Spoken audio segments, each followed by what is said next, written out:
اعوذ باللہ من الشیطان الرجیم بسم اللہ الرحمن الرحیم۔ مطالعہ البیان کا آج دوسرا سیشن ہے۔ آج ہم سورہ مرسلات کی آیات 1 تا 15 کا مطالعہ کرنے کی کوشش کریں گے۔ اس میں سے جتنا حصہ ہو سکا اتنا حصہ کریں گے، اور جتنا نہ ہو سکا اس کو باقی اگلی نشست پر لے کے جائیں گے۔ تو میں آغاز کرتا ہوں۔ ہم استاذ گرامی جناب جاوید احمد صاحب غامدی کی جو تفسیر البیان ہے اس کا مطالعہ کر رہے ہیں۔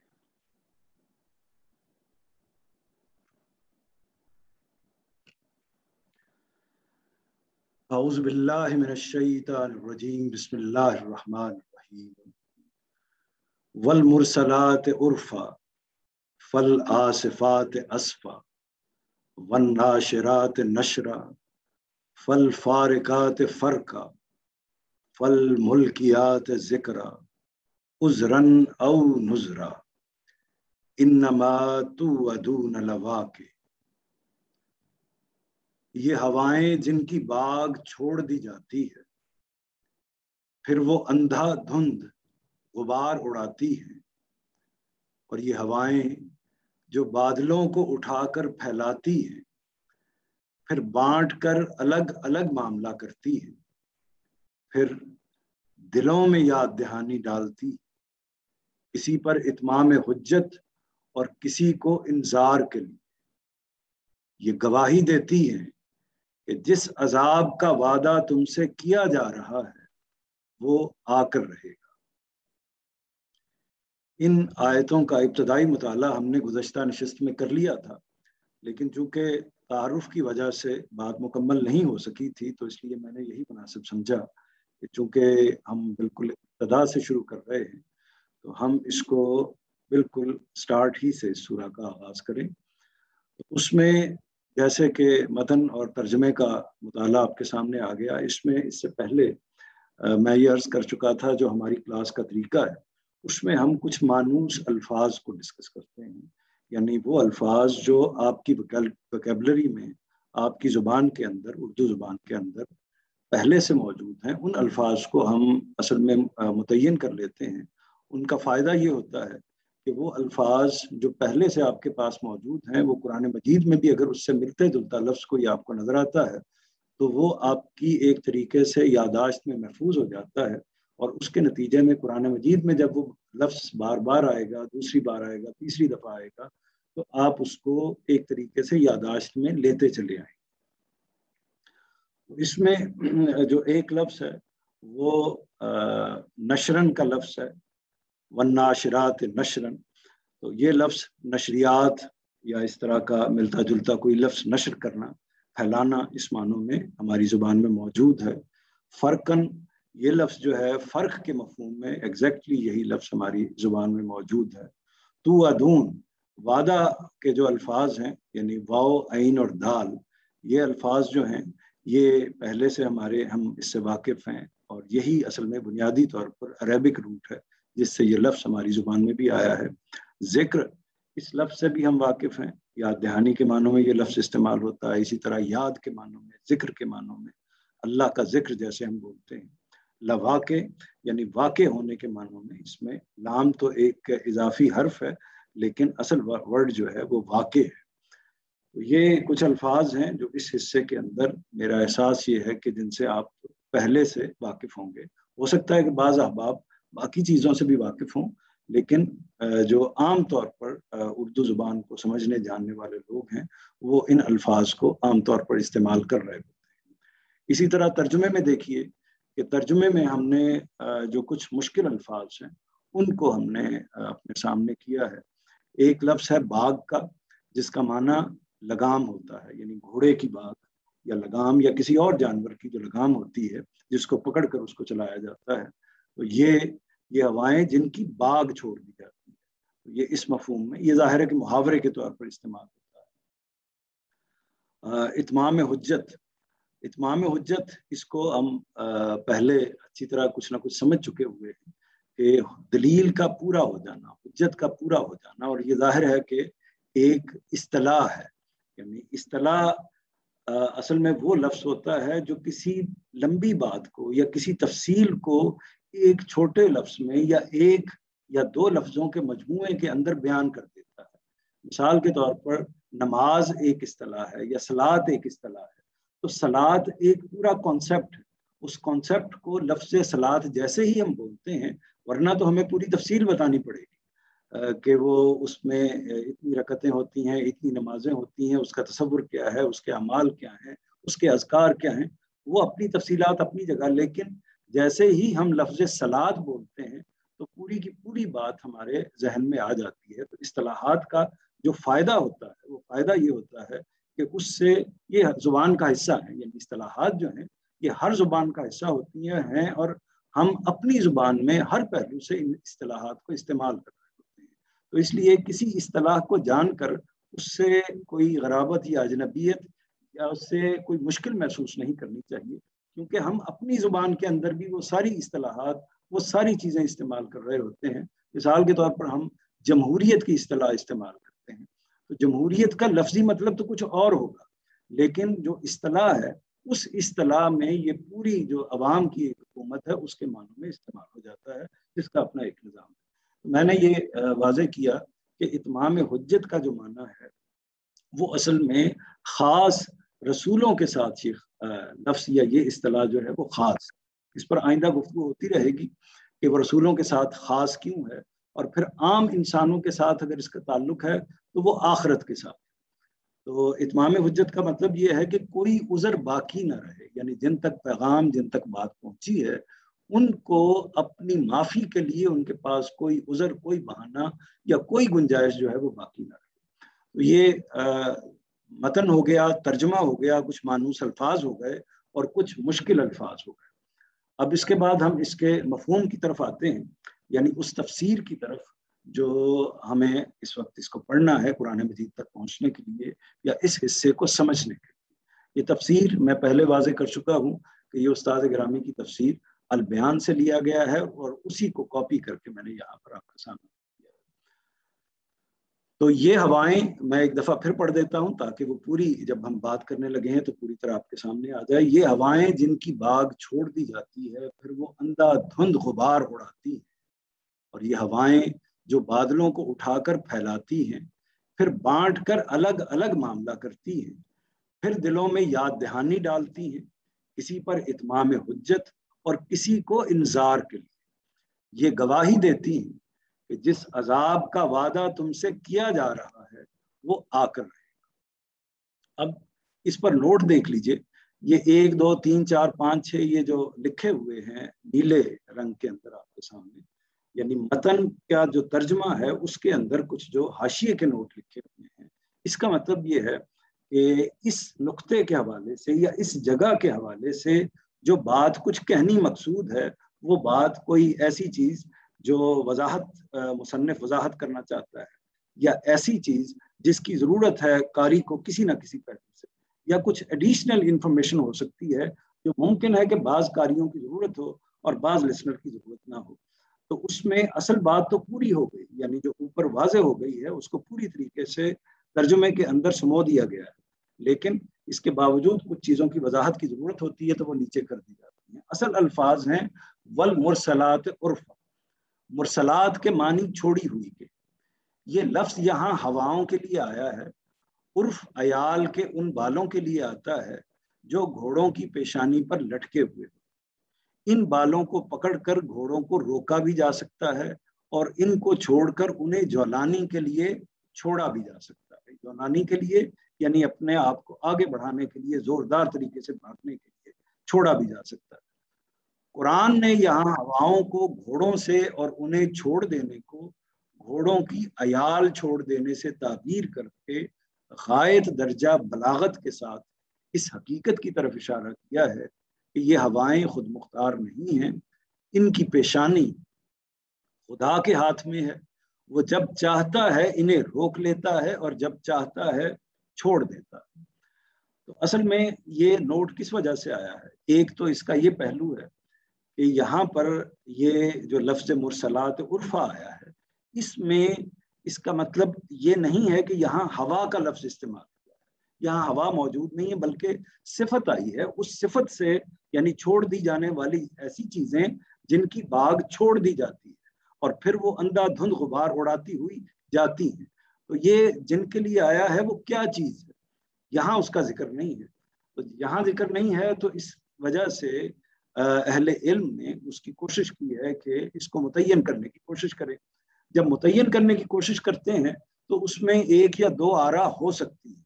تو کچھ آرا یہ ہیں اس معاملے میں, بعض مفسرین کی رائے یہ ہے کہ یہاں جو ہواؤں کی بجائے یہاں پر فرشتے مراد, یعنی ترجمہ یہ ہوگا کہ وہ فرشتے جن کو چھوڑ دیا جاتا ہے اور پھر وہ اندھا دھند غبار اڑاتے ہوئے اور آگے بادلوں کو اٹھا کر پھیلاتے ہیں. تو اس طریقے سے ترجمہ ہوگا اگر فرشتوں کو لے لیا جائے.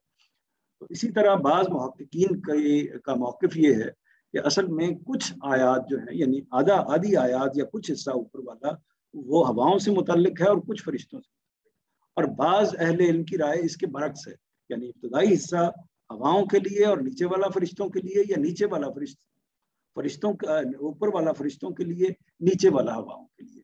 تو اس میں مختلف آرا ہیں. تو استاذ کا جو موقف ہے اور بیشتر مفسرین کا یہی موقف ہے کہ یہاں ہوائیں مراد. تو ہوائیں, اور اس کی وجہ یہ ہے کہ آگے کی ساری بات, بادلوں کا جو تعلق ہے, دھند اور غبار اڑانا ہے, یہ سارے کے سارا معاملہ ہواؤں ہی سے ہوتا ہے. اور کائنات کے اندر وہ جیسے اپنے اللہ تعالیٰ کی طرف سے نظام کو چلاتی ہیں, وہ بارش کا نظام ہے, وہ موسموں کا نظام ہے, اور اس طرح کے دوسرے جو معاملات ہیں, طوفان ہیں اور اس طرح کی چیزیں ہیں, تو وہ ہواؤں کا ایک کردار ہے اس کے. تو استاذ کا موقف یہ ہے کہ یہاں پر ہوائیں مراد. دوسرا جو نوٹ ہے وہ یہ ہے کہ پھر وہ اندھا دھند غبار اڑاتی ہیں اور یہ ہوائیں جو بادلوں کو اٹھا کر پھیلاتی. اس میں دیکھ لیجئے کہ اصل میں والناشرات نشرہ کے الفاظ آئے.